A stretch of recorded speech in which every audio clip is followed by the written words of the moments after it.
Hello guys, welcome to my page, Rising 7 Aluminum Glass and Services. So ayan po guys, nagpuputol po ngayon ng asawa ko ng frame po yan guys ng screen door na white. Order sa amin ng aming client. So ayan guys, ayan yung frame. Then ayan po yung pang second na frame guys. White screen door yan guys na ayan, kasi yung trip ng namin client, white. Kaya ayan. Pero ang ganda niyan guys. So ayan na po yung frame na na nung asawa ko. Binubuo niya na yan. Frame ng screen. Mga gusto po magpagawa, PM or call lang po kayo sa 0985 4072 333 or 09 458 78. So, ayan guys. Ito na po yung frame guys. Ayan na yung frame na binubuo niya para sa white screen. Ayan. Ang ganda niyan guys pag pag nabuo. Yan po yung unang beses na may magpagawa sa amin yan. So, ayan guys. Tambay-tambay ako sa shop. Pero it's a prank. Tambay pero may ginagawa guys. Hindi ako tumatambay lang sa shop namin basta-basta guys. So, ayan ang ginagawa ko. Kala nyo nakatambay lang ako dyan ng cellphone. Ayan, tagahawak po ako guys. Ayan, hawak ko yung na guys, yung frame. Frame ng screen door. Ayan, ang ganda niya. Oh, white. Ayan po yung unang namin, gawa ng white. Kasi halos pinapagawa sa amin is brown. Brown yun. So, ayan naman po yung project namin na dalawang aluminum door CR, guys. Ayan, aluminum door CR yan, guys, na dalawa. Isang medyo maliit, tapos, yung isa naman mataas. Ayan. Ang ganda niyan, guys. So, ito na po yung, guys. Ayan na po yung white screen. Di ba ang ganda? Ang ganda niya. Ayan, ang ganda-ganda niya talaga.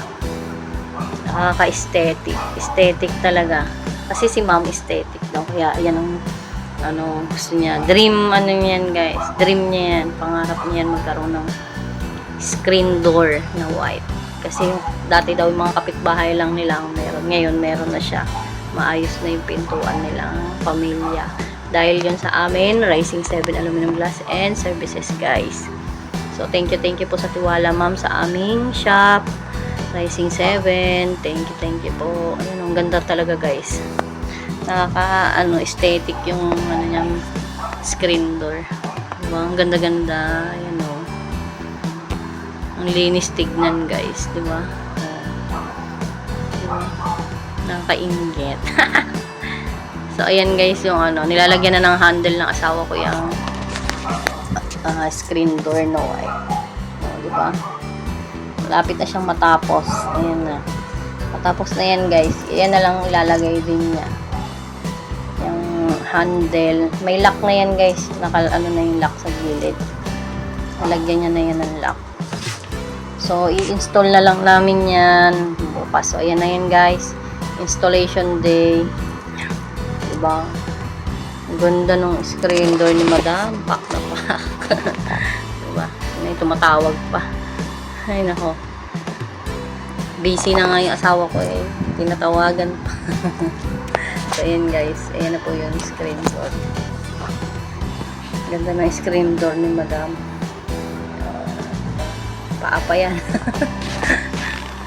Ang ganda mag video ng pamangkin ko yan.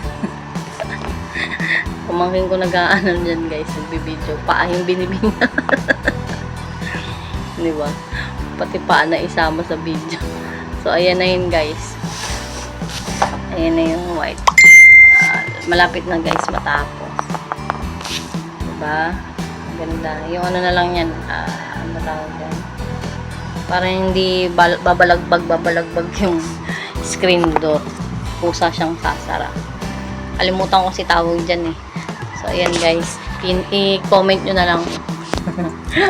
Comment nyo na lang sa baba guys kung anong tawag dyan sa ilalagay ng asawa ko. Alam ko na parang stopper. Stopper ata yun guys. Hindi ata, oo, parang stopper lang. Kasi hindi ko pa ganong memorize yung mga gamit niya dyan sa, dyan sa bottega. Nakakalimutan ko yung mga pangalan. So, parang, stopper nga yun, guys. Diba? Pati stopper niya, guys, tingnan nyo, ang ganda-ganda. White na white. White. Diba, guys? Sabi ko sa inyo, ganda ng ni madam. Nakaka-aesthetic talaga. Testing ng asawa ko, isara. Kung hanggang saan yung pwede, Then, ayan na. PM or call lang, guys.